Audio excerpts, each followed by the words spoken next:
Thank you everybody for coming. This is our second live session of Tadaima 2023. We're super excited to have Gail Okawa and Krist Ishikawa Jessup, who are Santa Fe descendants, and as I just said, I am as well, to this session called Santa Fe Camp Descendants, Building Community, Finding Issei Voices. I'm going to go ahead and read Gail's biography here, and then she is going to present, and then we'll introduce Krist a little bit later. So Dr. Gail Y. Okawa is a professor emerita of English at Youngstown State University in Ohio. As a scholar in residence at the Smithsonian Institute, she began researching the politics of literacy, identity, and culture among Japanese immigrants from Hawaii, including her maternal grandfather, who was imprisoned during World War II in U.S. Justice and War Department internment camps like those at Lordsburg and Santa Fe, New Mexico. Intermittently from 2003 to 2019, she was a visiting scholar at the Center for Biographical Research, University of Hawaii at Manoa, where she continued and expanded her research. Prior to 2012, she enlisted the help of colleagues in New Mexico to organize a 2-day New Mexico Centennial Symposium at the New Mexico History Museum in April 2012 to recognize the 10th anniversary of the Santa Fe Internment Camp markers establishment and to honor the lives of the predominantly Issei internees imprisoned there. In 2018, she again gathered a committee to plan an April 2022 symposium and pilgrimage to commemorate the 20th anniversary of the marker's dedication. Since the publication of her book, Remembering Our Grandfather's Exile, U.S. Imprisonment of Hawaii's Japanese in World War II, she has been working with others like Krist Ishikawa Jessup to develop Connections, a study group of interested Santa Fe internment camp descendants to foster research and sharing about the little-known Justice and War Department internment of the Issei. So with that, Gail, I will pass it over to you, and you can start your presentation. First of all, let me just say greetings from Ohio, everyone. And thank you, really, thank you all for joining us. Some from, as I said, some familiar faces and names and some new ones. I'd like to thank Kimiko and the Tadaima Project for offering us some time today. So let me try and do the technology for a second here, and then I'll get started. So I'll be providing a brief context for our discussion.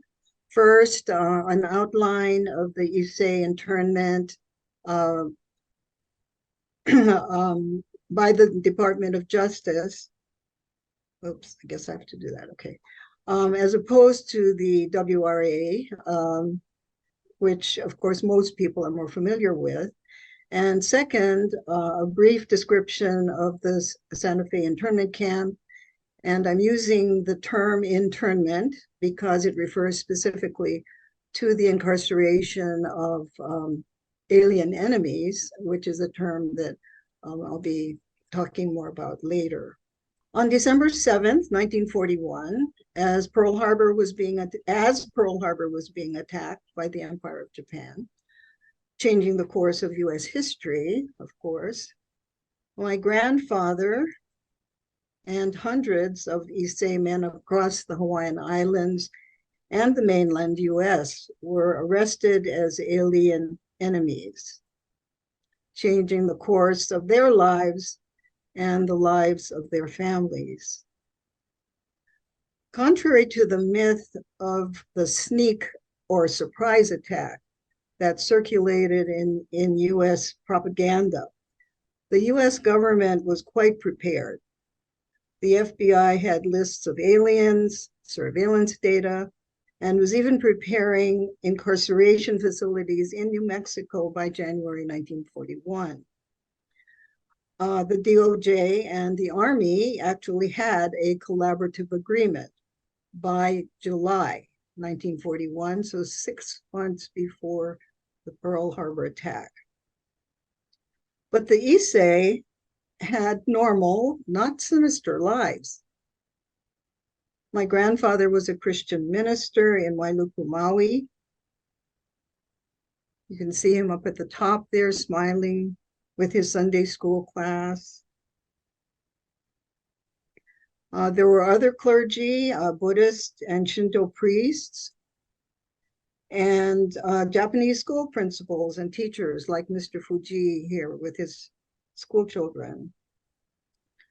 Journalists, businessmen, other leaders in the Japanese community.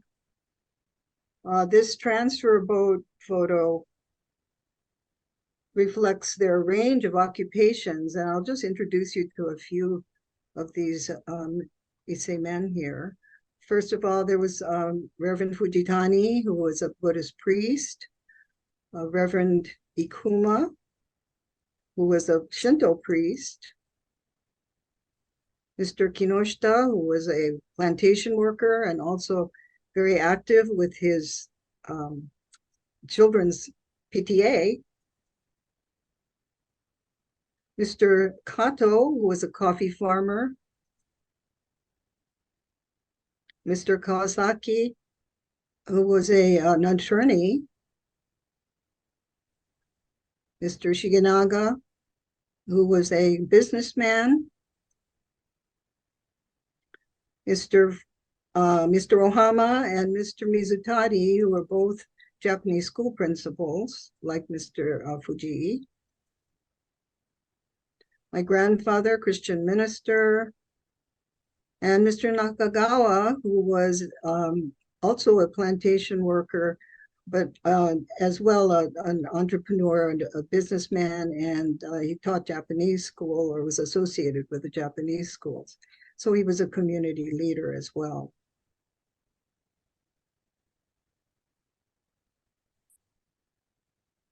When in Hawaii, and Krist, your great-grandfather, what was his occupation? He was retired at the time. But wasn't he working with a gas station or something? Yeah, my family owned the Ishikawa service station and garage in Lahaina. So in Hawaii, the arrest started on December 7th and continued in the days and weeks and months following. When I began research at the National Archives, I wondered what horrible thing had my grandfather done? And I was kind of bracing myself for this, for the answer. But the arrest warrant was almost anticlimactic. It was generic and vague. As you can see, it says that you are hereby commanded to take the body of Tamasaku Watanabe on suspicion of being an alien enemy of the United States. So that sounds sinister, but in fact, this was an immigration status, as I learned. All Japanese aliens were outlawed from U.S. citizenship, as many of you know, until 1952. And upon the declaration of war, their status changed to alien enemy, from alien to alien enemy. And these laws date back to the 18th century.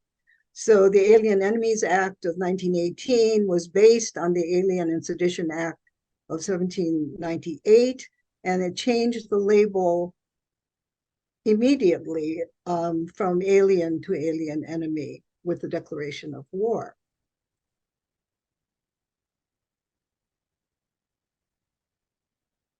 The hearings of my grandfather and others followed weeks later, and they, of course, reflected the biases and preconceived notions of their interrogators. But in my grandfather's case, the Civilian Hearing Board voted 3-1 for release.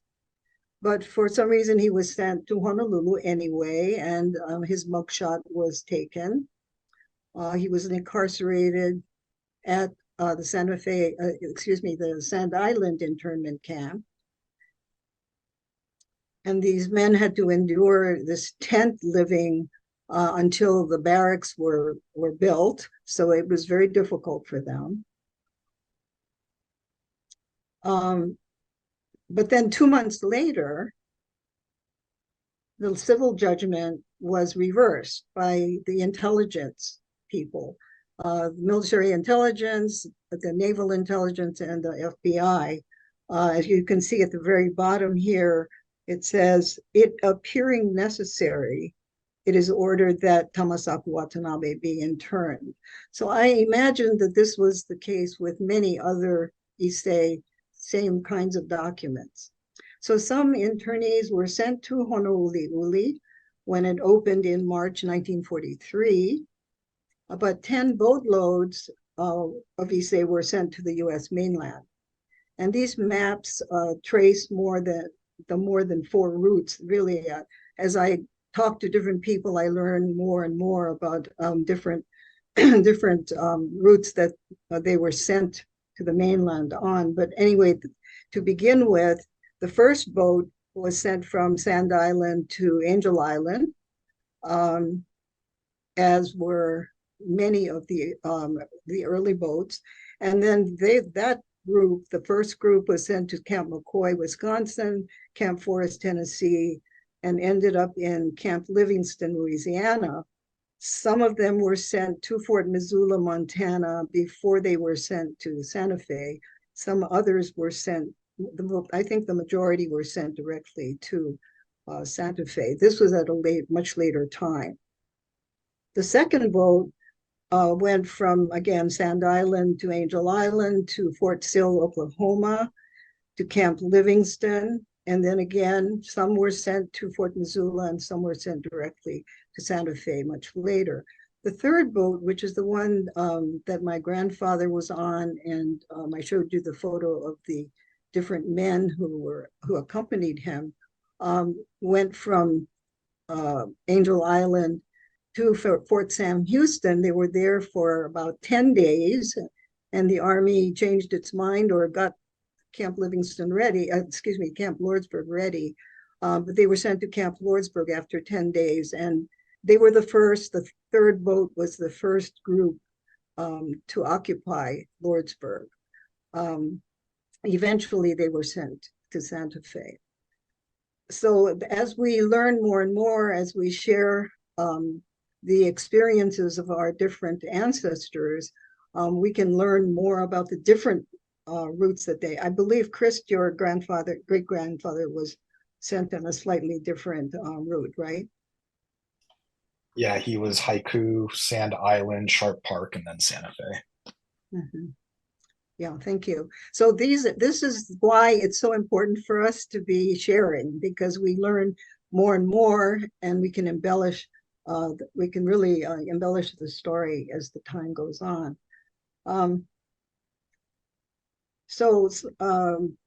This is the photo I showed you before, but these men obviously I found out as I was doing my research that they were all on the same transfer boat, and here they are together in Santa Fe. On the continent, what was that?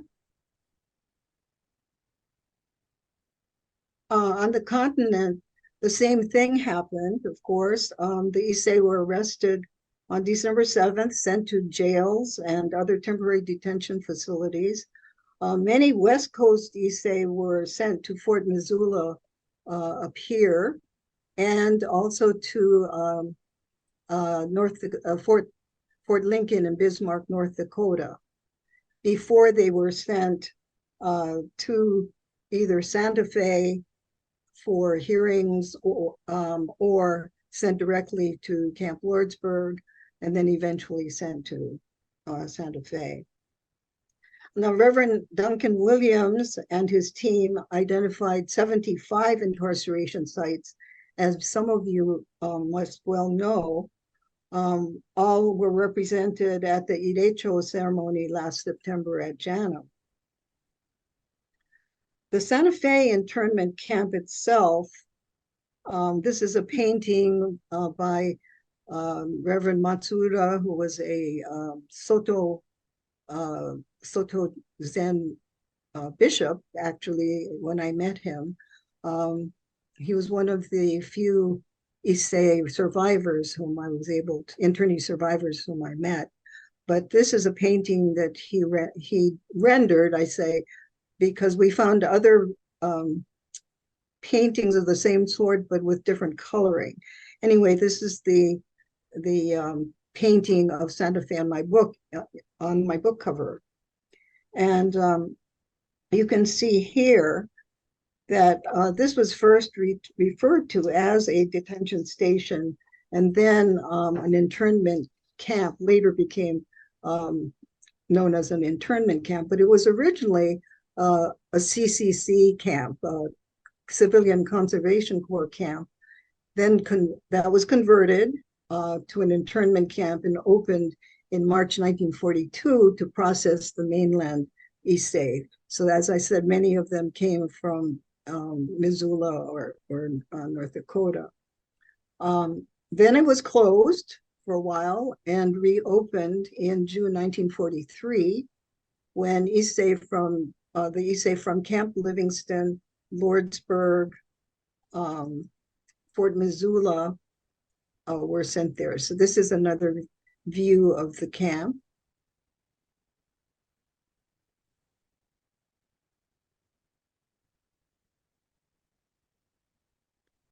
Now, Santa Fe was one of the largest of the Department of Justice prison camps that incarcerated predominantly Issei males. There were 4,555 listed. So these were our fathers, grandfathers, great-grandfathers, great-great-grandfathers, the hundreds seen in these funeral photos.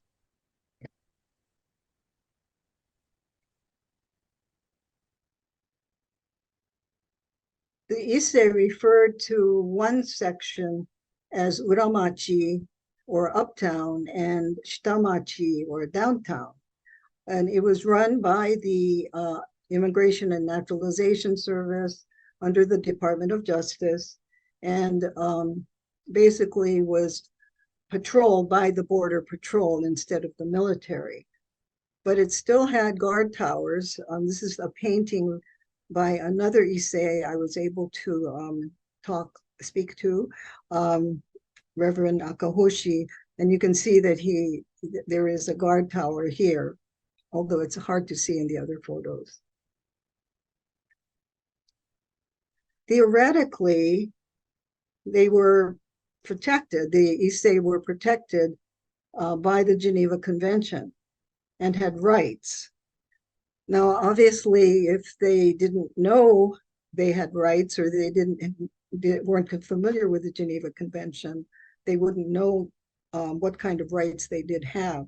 So the story is that Genji Mihara from Seattle was sent from Missoula, where there had been a great deal of trouble, and he had a copy of the Geneva Convention.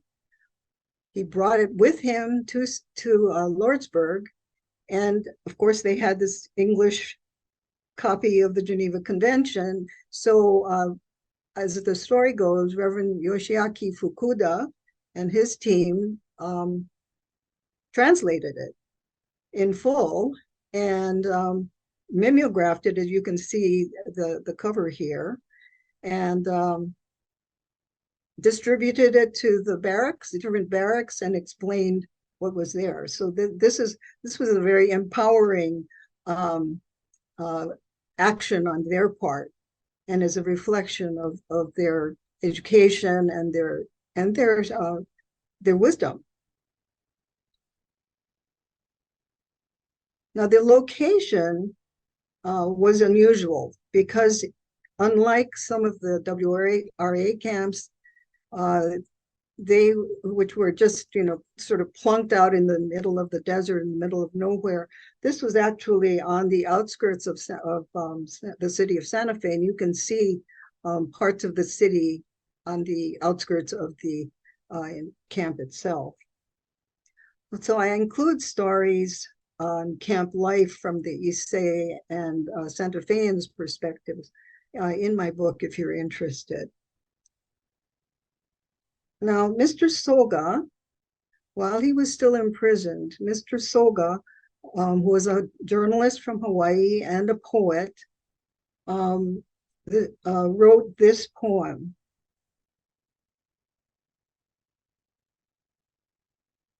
When the war is over and after we are gone, who will visit this lonely grave in the wild where my friend lies buried? Who will remember his friend? Them. This injustice, he asks.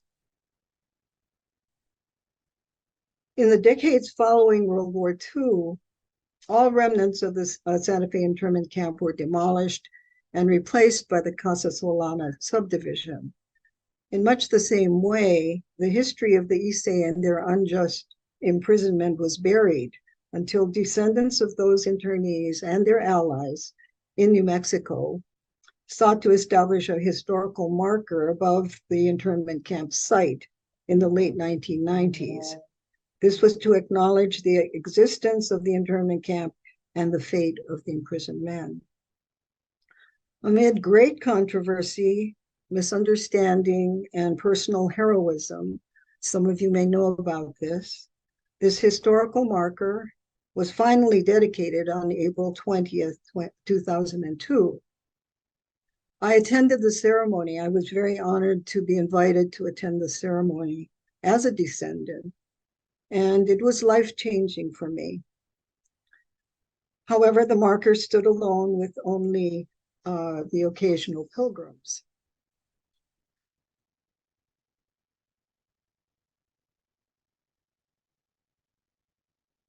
So how do we remember?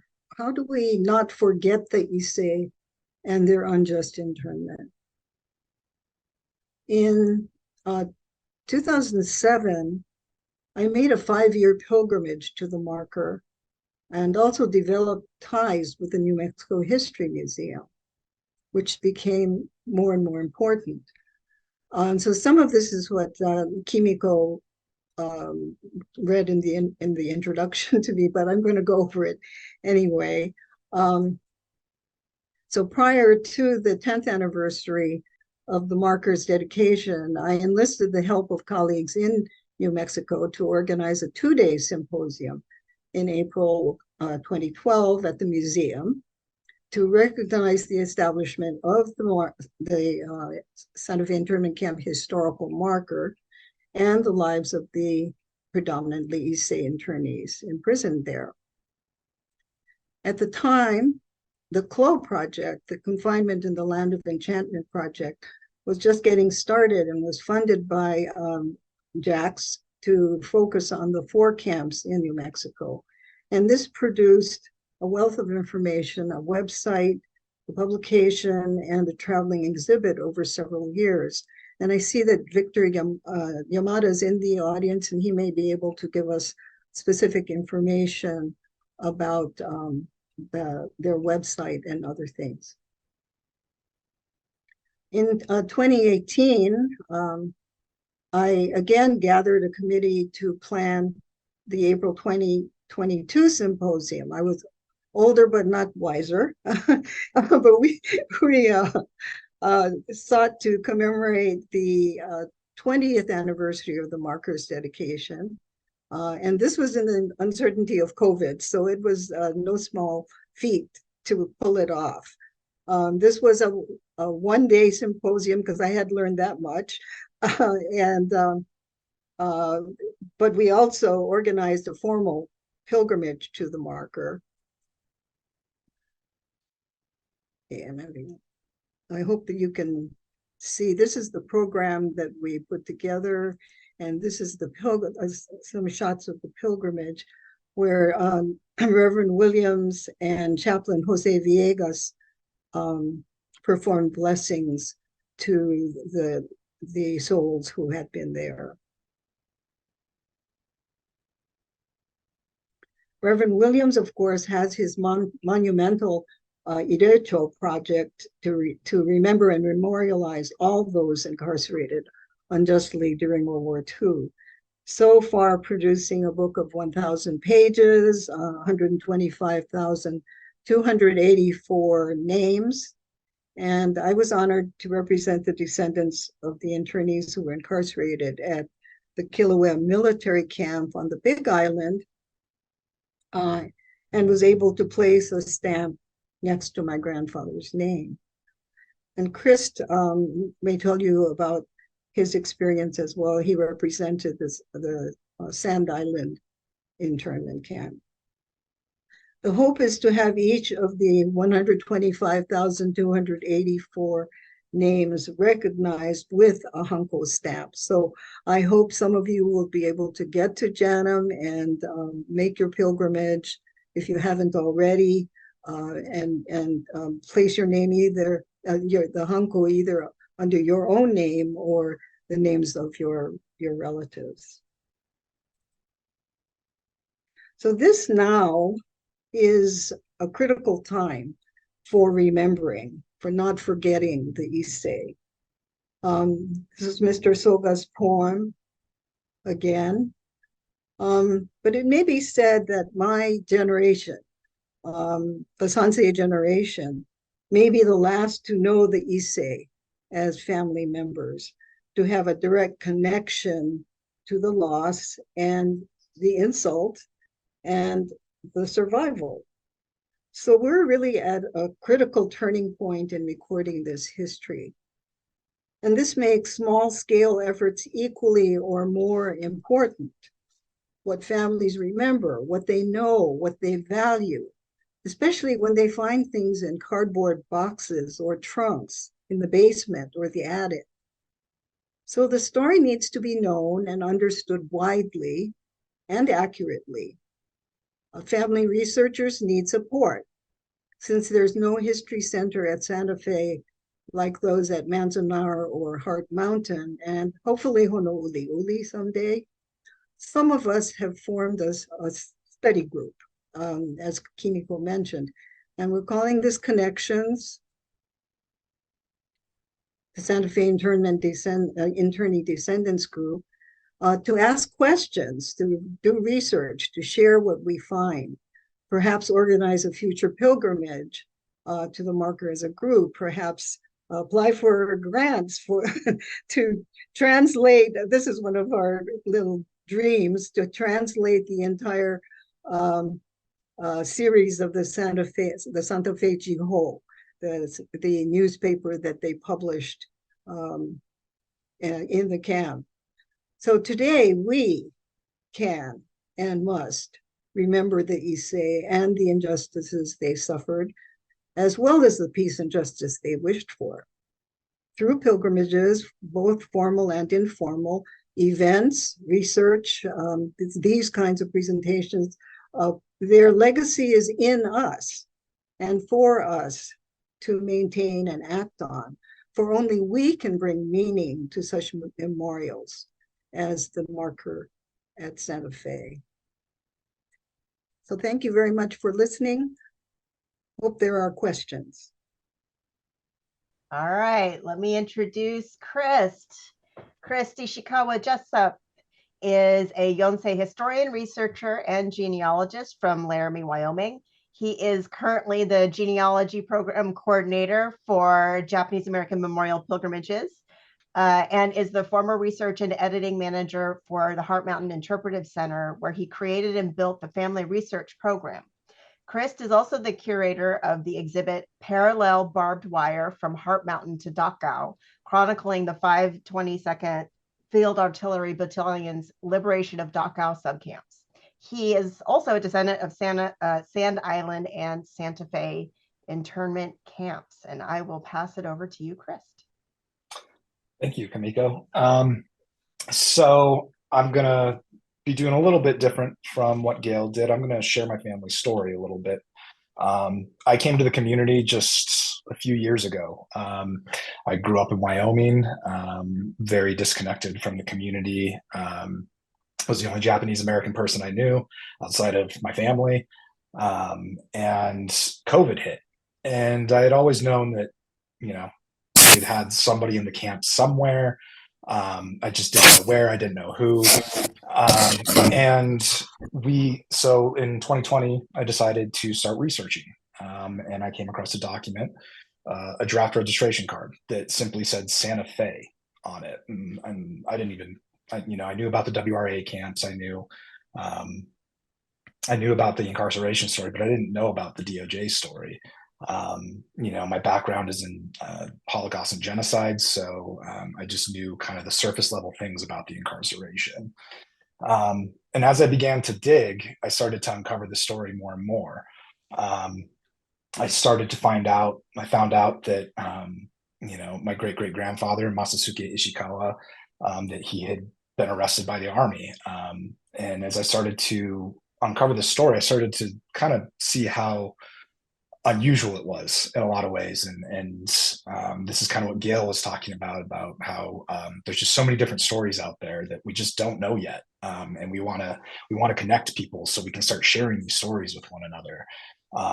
Masasuke was arrested in September of 1942. So he was arrested well after those who were on the detention lists. And I found that really curious as to why. As I did more digging, I found out that he was the director of the West Maui Japanese Association. I found out that he was the district director for the Hongwaji Temple, and that he was also the head of the West Maui Sumo Kai for a time. And the fact that he had flown under the radar of the FBI while being the heads of these associations was baffling to me.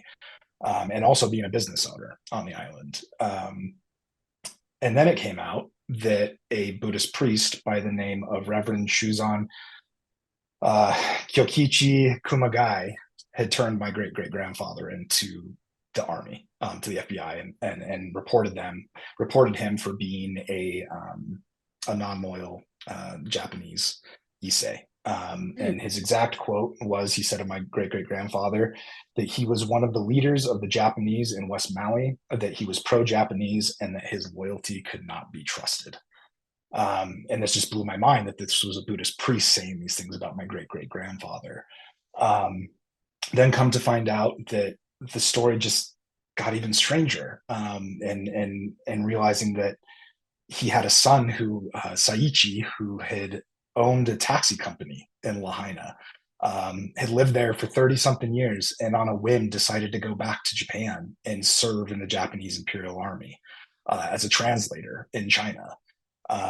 Meanwhile, his brother, Toshio, signed up and served in the F Company of the 442 throughout the entirety of the war, while my great-grandfather, Yukio, stayed behind and ran the family business.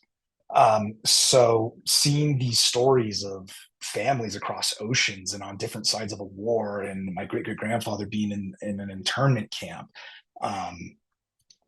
was just really impactful. These were stories that I didn't know. It was just never talked about in my family.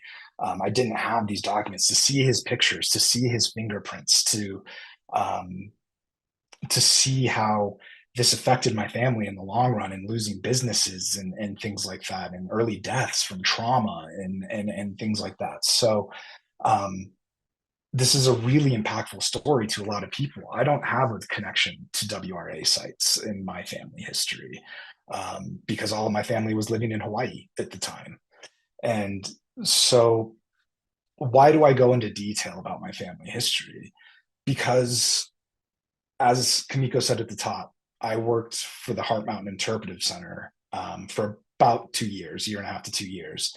And when I first arrived on the site, I realized that there wasn't really any information about the DOJ camps. They weren't talked about.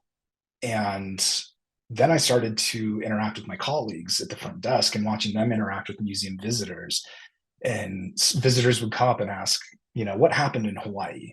And people would, some of my colleagues, just because they weren't educated on the topic, specifically with the DOJ camps, said, nothing, or, no mass incarceration, which is true, but doesn't tell the full story.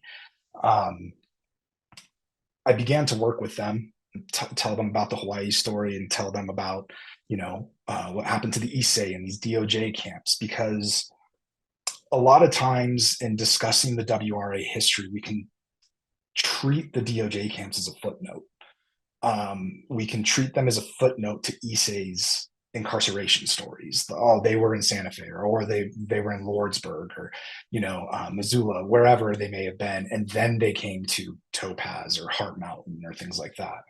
But there are those of us that's our only story. There is no other story. So to erase the DOJ camps and to not talk about the DOJ camps is to erase and not talk about our family history. And so that's why I contacted Gail. I gone and to meet Gail in Santa Fe, and we were for the 20th anniversary of the marker, and we met and we just started talking, and that's exactly what we started talking about, was how there was for lack of better words, an unintentional erasure of the DOJ story and the Issei story in those camps. And we decided that we needed to do something about it. So we decided to form a descendant group and hopefully start trying to organize things like pilgrimages, because a lot of the WRA sites have some of these pilgrimages, but there's not really anything for Santa Fe or Lordsburg or a lot of the DOJ centers. And so we wanted to make sure that this history isn't forgotten, because if this history is forgotten, we'll literally forget these men's names and their histories. And because, like I said, not everybody went to WRA camps, and particularly for the Hawaii Issei, this really was their only story. And in uncovering this history, Gail and I have had multiple conversations around, particularly the petition that was signed by over 200 Issei to go back to Hawaii, because they couldn't stand to be separated from their families anymore. They asked, can we go back to Hawaii? You can still keep us in a camp, but at least our families will be able to visit us there. Which is absolutely heartbreaking. My great-great-grandfather signed that petition along with Gail's, I believe. And so this was their only story. And by signing that petition, they disarm narratives around Gaman and Shikataganai with the Issei. They were still working within the system, but they knew this wasn't right. They were standing up for themselves. They were saying, this isn't okay. What you're doing to us, you have to let us see our families. We are innocent. You are persecuting us for absolutely no reason and keeping us separated from our families in a concentration camp for no reason. So that's ultimately why Gail and I wanted to have this talk, why we formed this group.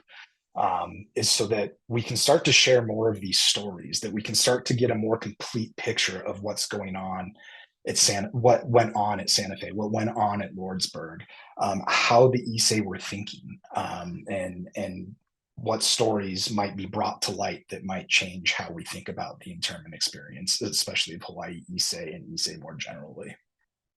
Thank you. Thanks, Krist.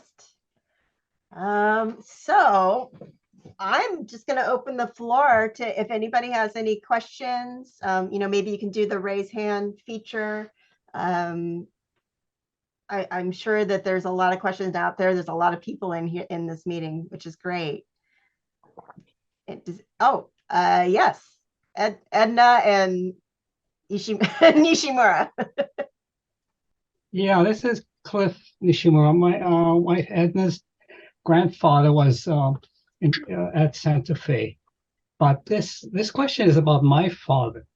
My father was an Issei who came to Hawaii in 1923, and he said that he was supposed to be sent to an internment camp, but his Haole boss, his Caucasian boss, talked to somebody, and my dad gives credit to his boss for turning around the paperwork. And I was wondering if there still might be a file on my dad. I just thought about this recently. And I don't have the information about how to request his file. If I can get that now or later, I would appreciate it. So that was my question. Thank you. Yeah, so there are a bunch of places you'd probably be able to find information. The Japanese Cultural Center of Hawaii, they have a database of that you can just literally type names into, and they'll bring up pictures and internment history or anything like that. So that's a really basic outline of what you might be able to find. Then, if they were looking at him, obviously he would have an enemy alien file as well. And I'm trying to think if he would have, since he wasn't interned, there might not be other files if he didn't go through a hearing or anything like that. But in regards to that, if you, I'm trying to think, I will put my email in the chat at the end, and you can send me an email, and I'll be able to direct you to those resources. Cliff, Thank you you. know, I think, you know, you mentioned some of these things to me before, so maybe this is something we could follow up on also when I get back. Okay. And I think at one of your sessions, or at the one at the Plantation Village, I think you passed out the sheet with possible sources. Oh, of the record information. groups, the Yeah. record groups. But I don't know what happened to it. Sorry. Yeah, I think, well, Chris might be able to help you with that since he more recently has worked with the National Archives online, right, Krist? Yeah. I was there in the early 2000s, and I was there in person for hours and hours and weeks and weeks and months. So that's why I was able to find things like the petition that Chris mentioned, because these are all kind of, you know, in files, deep in files. And unless you're present yourself, sometimes it's hard to find some of those things. But in your father's case, your father, right? Mhm. Yeah. You know, the fact that he, I mean, if he was at least on a list to begin with, you know, it may be possible to trace that, even though he wasn't interned. So, you know, we would have to, I think we would have to be digging around in different lists in order to locate something like that. Okay. Well, one other thing, my older brother mentioned that these two very courteous FBI agents showed up at my parents' house, and but nothing ever happened after that. But my dad, before they came, I guess he had some advance notice. He threw his mimeograph machine or something into the bushes next door because he thought they might think it was suspicious. Thanks, Cliff. Okay, thank you. I just threw my email into the chat, by the way. Yeah, Hatsumi. Okay, got it. Thanks. Yes. I have a question about the Santa Fe camp in relationship to photographs that were taken there. The National Archives does not have them, and they said it really was a Department of Justice camp, and I have gotten nowhere, and there must have been tons of photographs taken. So I'm wondering where are Who's they? speaking? Who's speaking? Hatsumi Park. Oh, okay, no photo. We can't see you. Oh, okay. But her question is, and I don't know the answer to this, and I know Russell, you're in this meeting as well, so you might be able to answer. Does anybody know where photographs of Santa Fe are housed? Are you talking about photographs of the people in Santa Fe or of the place, of the camp itself? I am asking about photographs that were taken of the internees during their incarceration. The National Archives doesn't have any, and they directed me to the Department of Justice because it was a DOJ camp. And I have gotten nowhere. You know, in my experience, and this is an assumption I'm making, These were, I think I have a lot of photos. And I have a lot of photos partly because, and of course, they come from people from Hawaii, so they're usually in the photos. Okay. But I have a lot of them because some of them were in many photos and they all had copies of those photos. So if you had like the photo I showed you of the transfer boat 3, there were 20, 30 people in that photo. And the photos were taken by local Santa Fe photographers, as I understand it. These were not official photos. So they were taken by at least one photographer that I know of. And the story is that he took so many photos and he was able, every time he took a photo with all these men, he was able to sell them to all the different men in the photos. So one day he appeared with a new car. That's the story that I've been told anyway. But the idea is that it was partly because it was a private photographer. You're not going to find them in the National Archives. But you could find them if you have access to people. This is one reason why this is an important project for us to help each other, because you may find your grandfather, your great grandfather in a photo that I have or that Krist has. In the case of the Nishimuras, and I think I saw that Gary Tashiro was on here as well, but we discovered that their relative, Mr. Nakagawa, whom I pointed out to you in the transfer boat photo, that he was on the same transfer boat as my grandfather.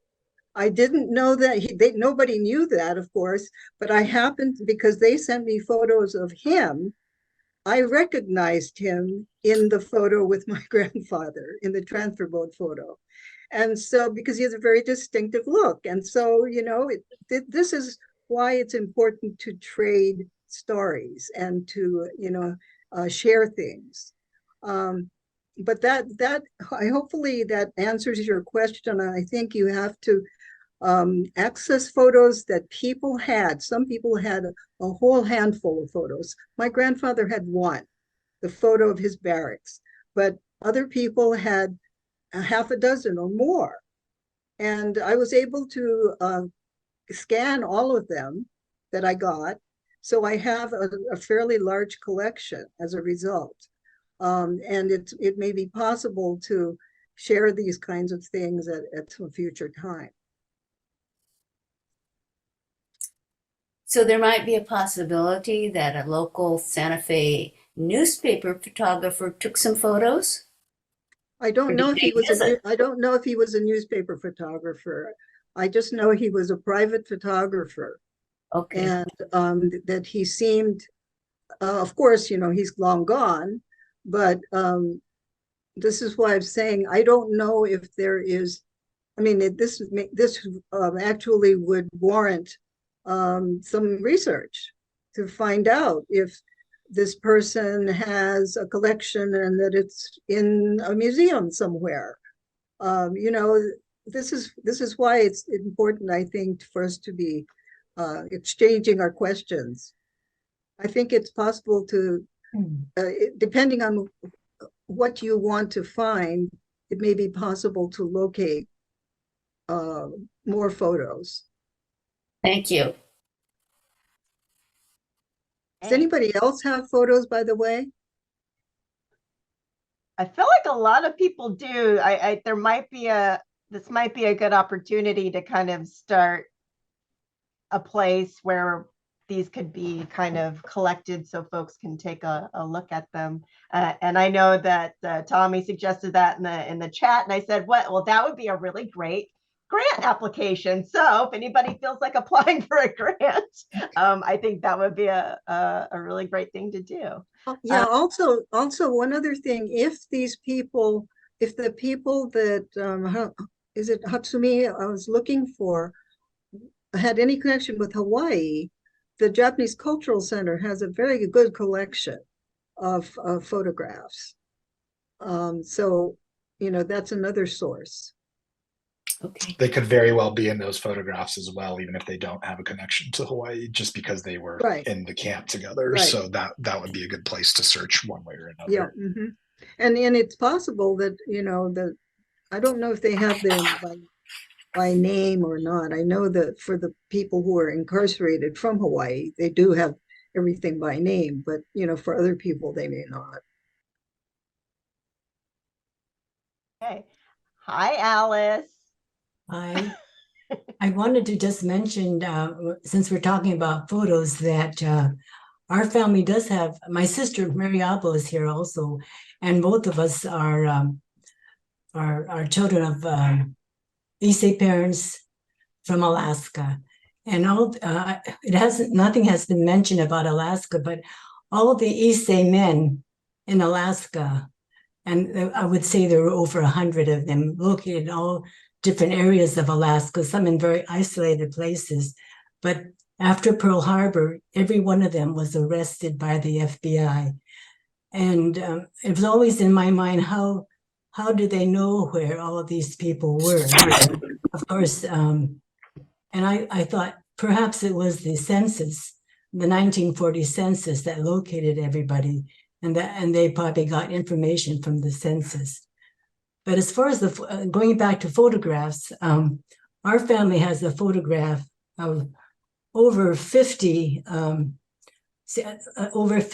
Issei men, and we always thought that photograph was taken at Lordsburg and not Santa Fe.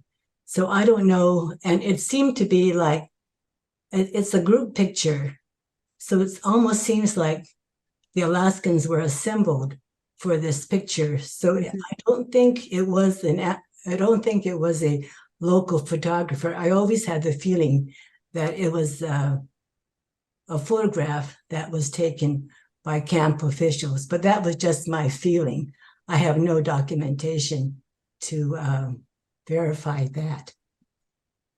That's very interesting because I don't know of many photos that were taken at Lordsburg. So I'm really interested in seeing your photo because I've gotten to the point where I can pretty much identify by the background where the which camp it was taken in, if it were Santa Fe or Lordsburg. But I really haven't seen any photos of Lordsburg, so I'd be really interested in seeing it, if it is a photo of Lordsburg, and if it isn't, then I may be able to help you identify it in terms of Santa Fe. Oh, Mary's got it. Mary's holding it. Mary's holding it up right now. Can you tell from that, Gail? It looks like the one that Gail showed with her father. Grandfather? Could be Santa Fe. You know what? Is there a way you could send that to me? Yeah, yes, I could. Because I can try to help you with that, at least, once I see it a little bit better. It's a little hard for me to see it. Yeah, so since you had this picture and we have this picture, I wonder if there are more of these group pictures for, the 4,000 people that were there. These are all Alaskans, and your picture was all Hawaiians, right? Right. So maybe they did some geographic collections or something. Well, one of my theories is that, the Japanese really like to take photos, right? I mean, this is the way I don't want to stereotype people, but having lived in Japan, one thing I learned is that, they like to take photos to memorialize things. And so this is why, after looking at really scores of photos, I came to the conclusion that they liked having their photos in their different groups, so that there was a group, for example, of shakuhachi players, and they're all sitting together, and all the people from the transfer boat were gathered together in the one I showed you. I really didn't show you very many of my photos because I wanted to just do a quick summary. But having seen so many of them, I think it's really interesting that I think they decided they wanted to have certain groups of people taken together. So it's possible that the Alaska people decided that. Maybe not. Maybe that's completely a different story. But that was something that I observed, is that there were all these different interest groups. The one I showed you of Mr. Soga was with the Santa Fe Bungei Kyokai group, their literary society. There were other groups, as I say, of the shakuhachi players, of sumo players, sumo wrestlers, and so on. So I think it's possible that they may have decided, instead of having the officials decide to take the photo. It may be. I would also want to say that I don't have any verification about the location of where this photo was taken, but just that our family information was that it was Lordsburg. It could very possibly be Santa Fe. Well, if I can identify it as Santa Fe, then that would help. But if it's not Santa Fe, if I can't identify it as Santa Fe, then that may be an interesting opening in terms of photos from Lordsburg. Mm-hmm. That would be really fascinating. Victor, do you know of anyone, any photos from Lordsburg? You're muted, Victor. You're muted.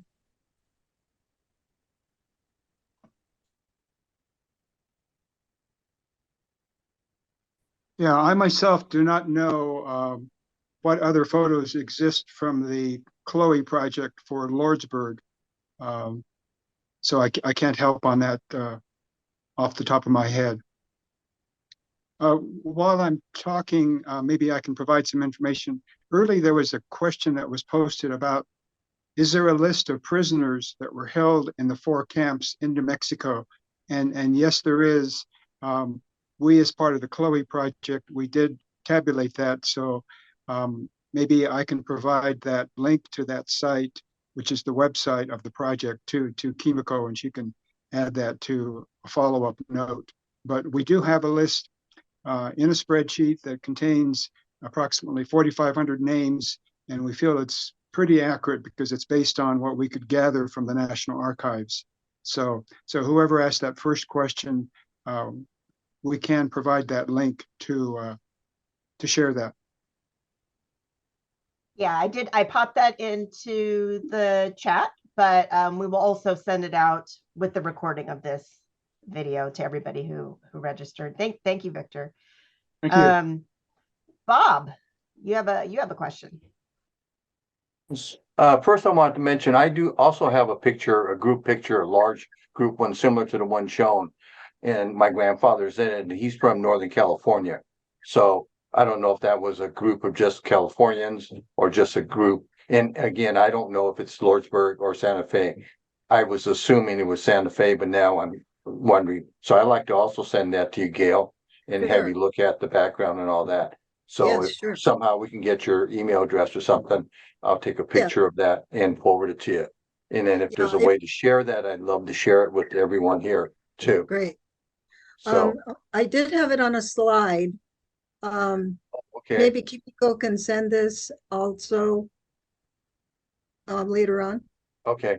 Yep. Great. And then secondly, I was just wondering, there's been a lot of discussions about internees from Hawaii, and then just recently the mention about Alaska.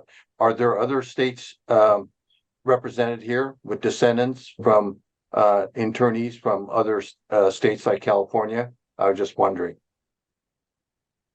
Yeah. My great-grandfather was in the Bay Area, and like Krist's great-grandfather was taken to Sharp Park and then to New Mexico. So yeah. Does anyone else have anyone outside of California that was taken? Yes, I can speak toward that. Okay. There were definitely a number of men that were picked up in Oregon and Washington as well. And a small number were involved in a prisoner exchange. So there were some prisoners in Santa Fe that were from Peru. So, and again, a number of these stories are documented in some of the CLO document publications. I also just wanted to mention too that my grandfather's story is a little unusual. He was able to get a special pass because he was dying of pancreatic cancer, and his younger brother was in the 442nd Battalion as chief cook for the commanding officer, and I think in the Army camp in based in Wyoming, maybe. But he got special permission to be able to get my grandfather transferred to Gila to join his family in Arizona.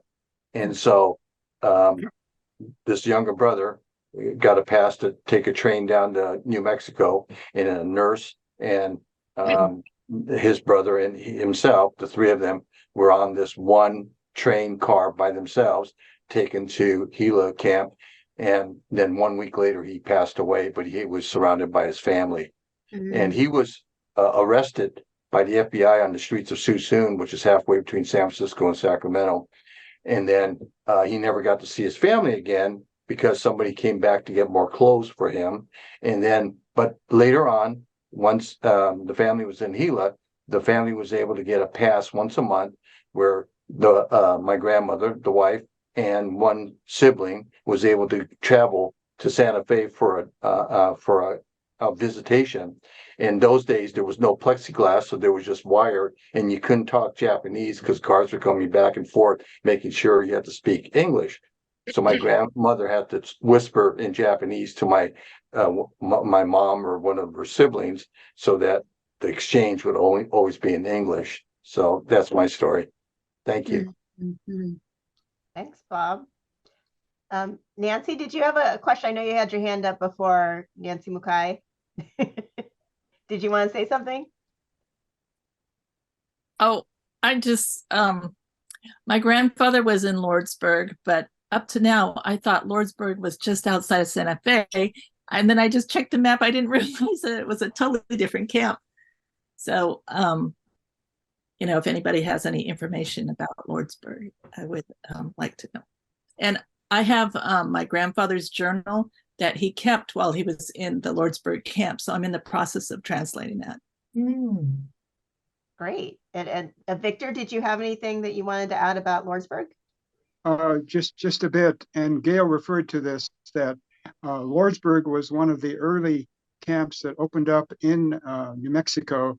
And then the government decided to close that down to Japanese American prisoners. And so all of them were moved to Santa Fe. That's why you usually hear the story that a number started in Lordsburg and then they also went to Santa Fe. And as the lady was saying, you know, Lordsburg is definitely in the very southwestern part of New Mexico, in very desert, desolate area. Whereas, as Gail said, Santa Fe was on the outskirts of the city of Santa Fe and a little bit more nicer environment. In fact, you know, as I said earlier, the Issei from Hawaii on Transfer Boat 3 were the first to occupy Lordsburg, and they report that, you know, everything was dusty and they had to clean everything.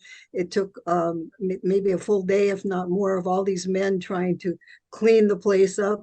And it was run by the Army and by a not very nice man who was the commander of Lordsburg. So there was a lot that went on in Lordsburg in terms of the Issei. As I said, you know, Genji Mihara bringing the Geneva Convention, and they're realizing what their rights were, and they're asserting their rights, and they're striking in different ways. So I have quite a number of stories about Lordsburg in my book, if you're interested in pursuing, you know, that avenue of information. Nancy, I think you mentioned you're interested in in Lordsburg, right? Yes. What is the name of your book? Remembering Our Grandfather's Exile. And I think it's, oh, there it is. Thank you, Hotch.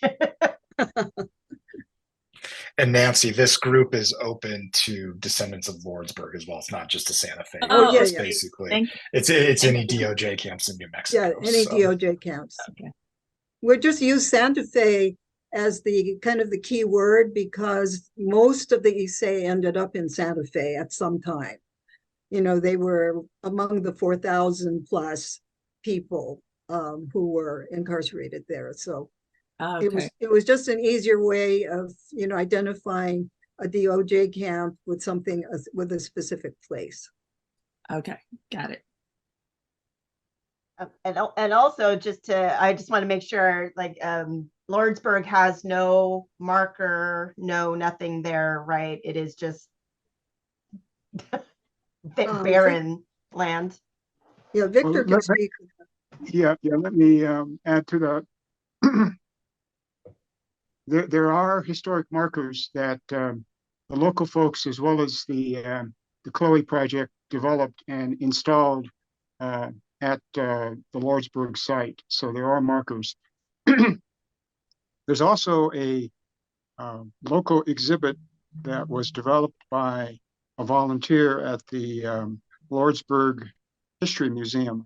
Unfortunately, they're short of funds, and so they're not really operating. So the public can't access that exhibit. But for the longest time, Molly Pressler was the volunteer locally, and she put together quite a collection of general information as well as her personal information on the history of the Lordsburg Internment Camp. And she's also written a book that's entitled Camp Lordsburg that was published within the last 2 years. So that covers the time that it was a Japanese American camp, but also the other lives that the camp had there in outside of the city of Lordsburg.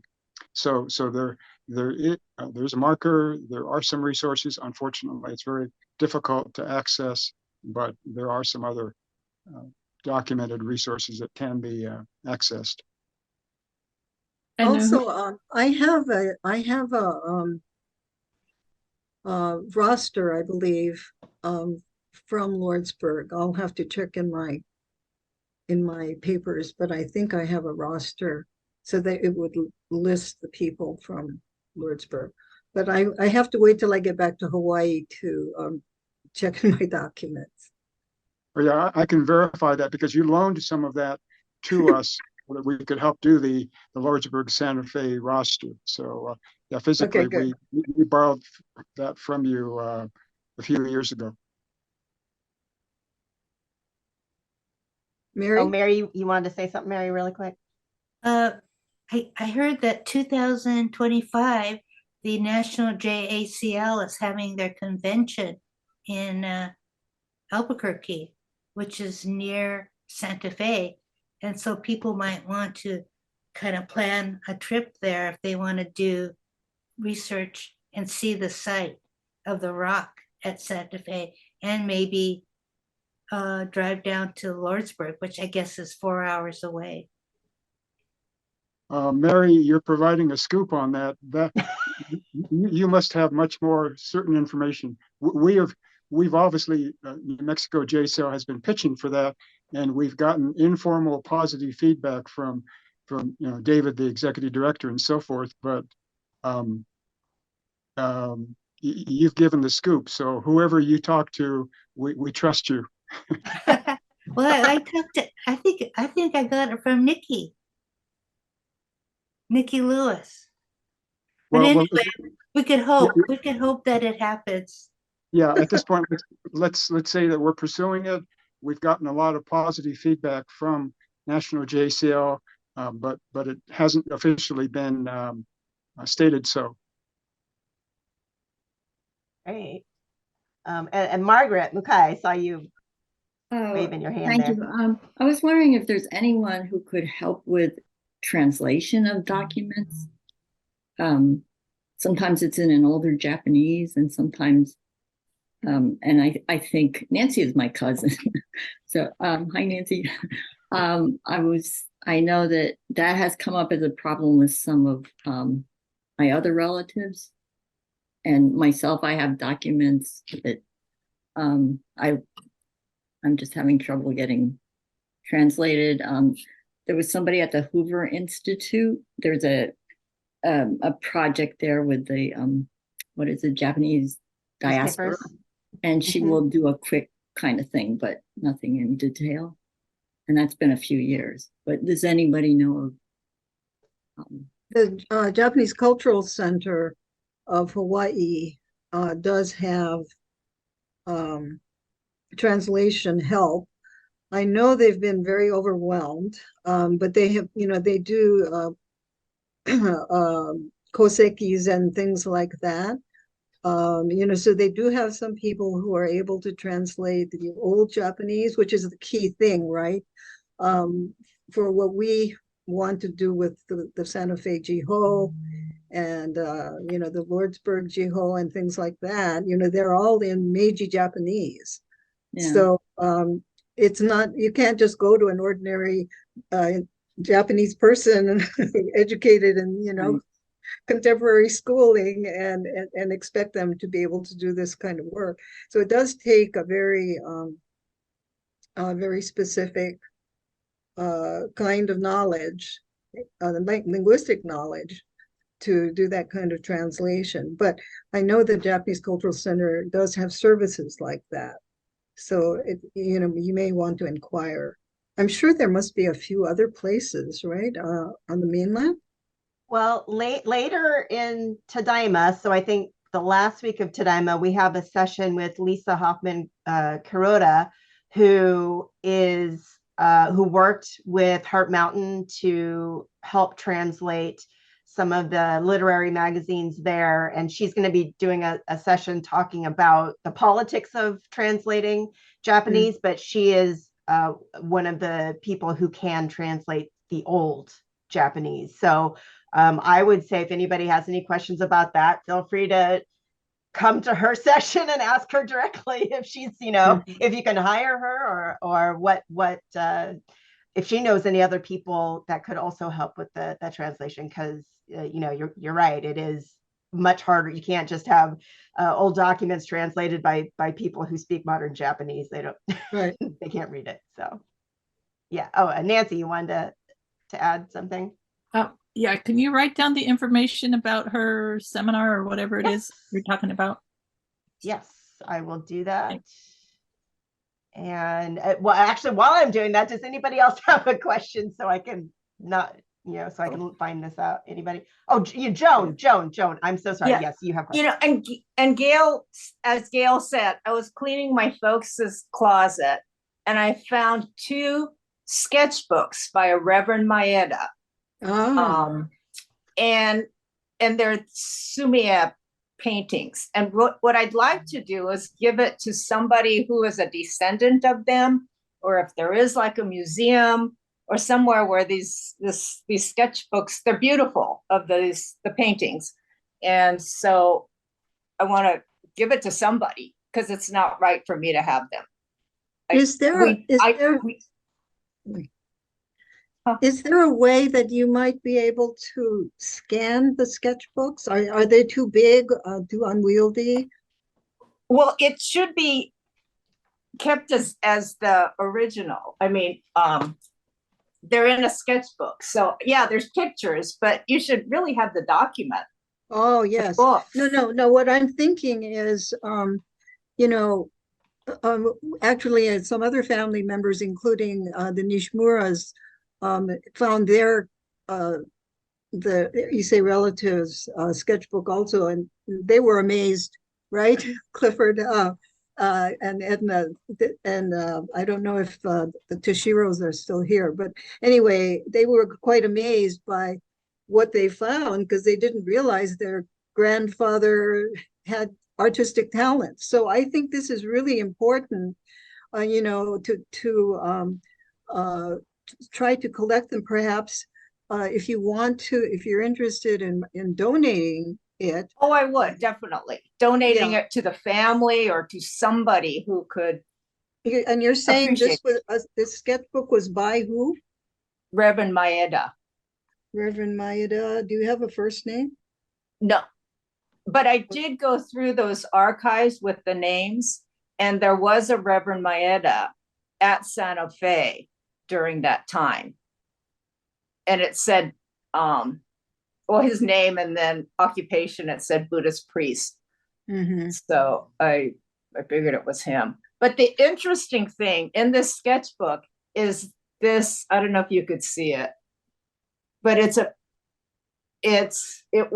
had the Reverend at the church translate this, but it's signatures of people who were in Barrack 57 on November 17th, 1942. One of the kanjis said it's prisoners, and then it said Santa Fe on there also. But these are all just like signatures of people who were in this barrack. And it sounded like, because the Reverend couldn't translate it completely, but he said it sounded like it was a reunion or they were leaving, and it may be this group in November of 42 were leaving to go somewhere, or they were disbanding the camp or something. And so they all signed this document. Well, which is really pretty cool. Yeah, yeah. But that's not unusual for celebratory occasions. Okay. Yeah, Okay. to have these it's almost like a wheel, right? Yes, exactly. Yeah. Right, right. And I have seen several of those from different places for different occasions. So I'm wondering if it's possible for you to even photograph maybe the cover or something, and maybe some of the artwork, and send it to me or send it to us. Can I just send you the whole sketchbook? Well, what do you think, Kimiko? Well, I would actually be interested in what Krist says, since he is an archivist by trade. And so what do you think, Krist? It's you could send it. I would wrap it up. I would put it in an envelope. I would make sure that you put it in, mark it, do not bend, things like that. You just want to, because it's a document, you want to take extra care of it. Right. But I would say your best bet actually would be donating it, if you can't find a family, to a museum. Right. Because they have the capacity to actually take care of the document. Mm-hmm. And so I don't know, Gail, if you think like the History Museum in Santa Fe would be a good place to send that. Where are you located, Joan? I'm in Fresno, California. Well, JANM might be a good place. They have a very high quality facility.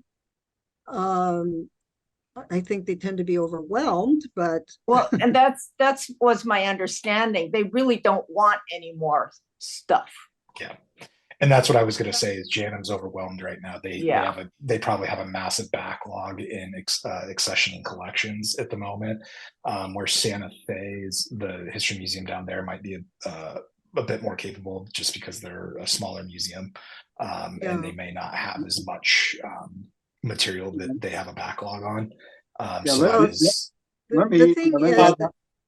me my 2 cents worth to that on 2 points. One is I've seen something similar to what's being described. That was it was part of a scrapbook that one of the prisoners put together, and he was Dr. Tanaka. He had something like this, where a number of signatures, which I think were the staff that were involved in the medical unit at Santa Fe camp. And they were signatures that were written in Japanese with identification of where they came from. Exactly. We actually our New Mexico JCL did translate that to English. So the part of the backstory is that the son of Dr. Tanaka, again, when he was going through the garage, he said, well, this is valuable. And his dad had passed away. He was also himself in not the best of health. So he sent it and he donated it to the New Mexico History Museum. And I happened to be there when they received it. And I verified that actually I knew the Tanaka family. And I said, yeah, I'm sure this is exactly what it's represented as. And so they accepted it and have put it into their collection. And we added the part which was the English translation that went along with the original album. So that is one place that could be a repository.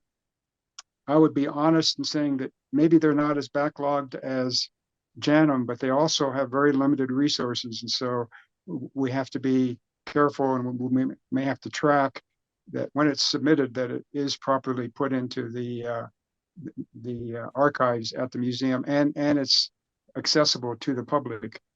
So that's my 2 cents worth. Is that, yeah, I'm familiar with that kind of documentation, and it is valuable.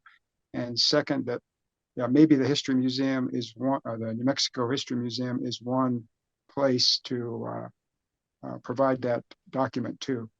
And if you want, I can provide the name of the curator who covers, and Gail knows her, that covers Southwestern collection materials. Yeah, the only problem I can see, and this is why I would hold off, Joan, at least temporarily, because the New Mexico History Museum staff now, as opposed to when I was first working with them, has a different kind of focus, I think, and I would like to see them doing more with the Santa Fe story and so on and so forth. But they're short on staff, and so we have to be patient or cautious, I guess, in terms of our expectations. So I would suggest that you hold off on it and keep in touch with us. You can email me and Kimiko, and we can keep track of this, because I have been working with JANM and the History Museum, both of them, in terms of my grandfather's artifacts. And I'm donating some things to JANM, but exhibiting some things at the History Museum. One of the advantages of the New Mexico History Museum is that they have a World War II case. And they have my grandfather's cross and his no libretto and a few things like that, because they didn't have very much, so they were happy to get a few things, and they have it in this case, which is sort of dedicated to World War II. So I was hoping, and the reason I'm cautious is because I was hoping, and I encouraged them to actually include more things in their case, including things that Victor and the New Mexico JCL had, and different families through the New Mexico JCL had contributed to them. That is yet to happen, as far as I know. So this is why I say it's partly their priorities, it's partly their staffing. I've been working with both museums, and they're slow.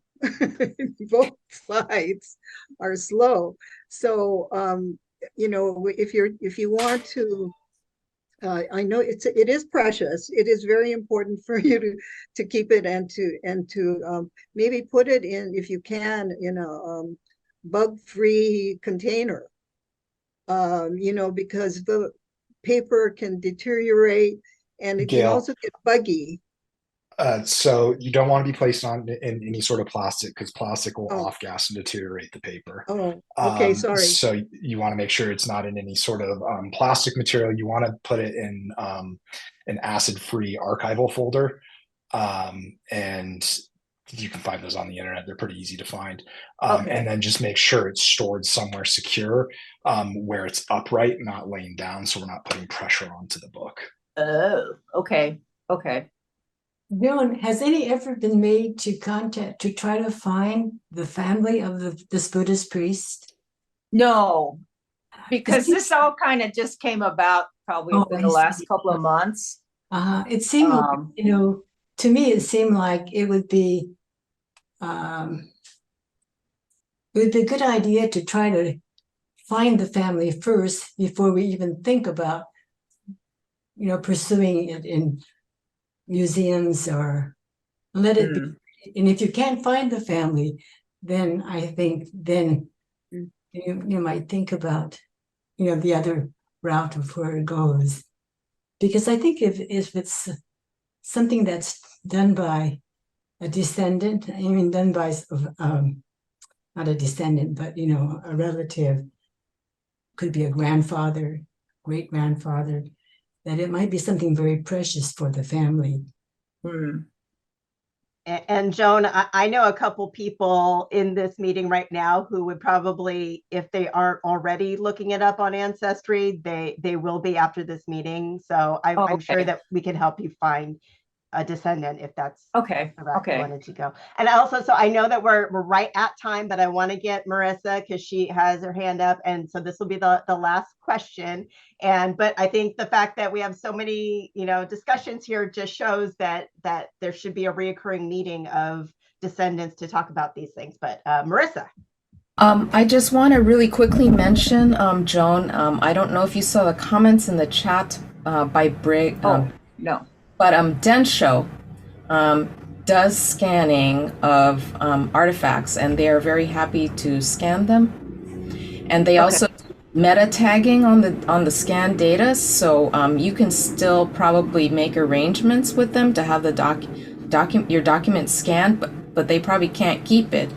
But at least that way, then the data is available to everybody, because the Densho Digital Archive is certainly searchable. And my daughter served there as an intern, and I just want to say that I think it's a great place to start, because then it's available to the whole community, etc. Anyway, thank you. Thank you all so much for coming. I will send out information in an email and the link to this in case you want to share this recording with other people. And I hope that you all will tune in for more Tadaima programming, because we have almost a whole month left to do. So hopefully you'll all be a part of it. And a lot of people in this meeting right now will have panels that they're going to be presenting later in Tadaima. So I appreciate you all for coming. Oh, can Gail? I say one last thing? Sure. So when Kimiko sends out her Google survey, will you please respond? And if you're interested in joining our group, we're thinking about possibly having regular meetings through the JMP, the JAP program. So, there are different questions that you can respond to, and we would appreciate it if you could let us know what you're thinking. Okay, thanks very much. Thank you, everybody. Have a good evening. Good night. Thank you.